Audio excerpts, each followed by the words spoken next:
Thank you, John. Yes, I'm standing here in London with Jonathan Short. How did you first get into this activity?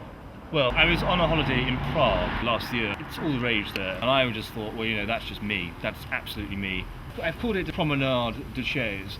Are people tempted to join you, do you think? But so far, I've had people who have tried to join me. Never been none. Obviously, you get people looking, reacting strangely. That's natural. I know what they're probably thinking is that's something I'd like to do, and they probably will. They've got their own chairs. They can come and do it themselves. It's got everything you need for an activity. You look at all the crazes over the years: rollerblading, skateboarding. It's like that, but without wheels. Plus, the advantage is that there's no special equipment, as most people will have their own chairs. You can use your chairs.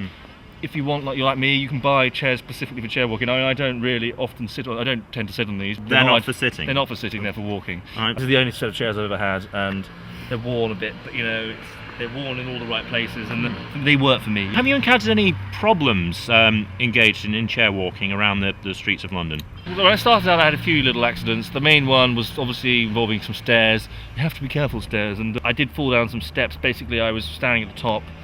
I was looking down, and I weighed up whether or not I should do it. I decided I'd go for it.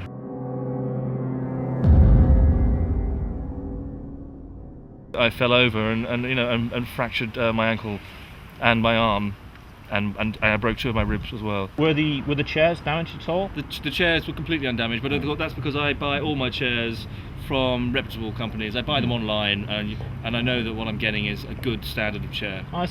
And yes, thankfully. And I'm sure we look forward to many more years of faithful service from these 2 marvellous chairs.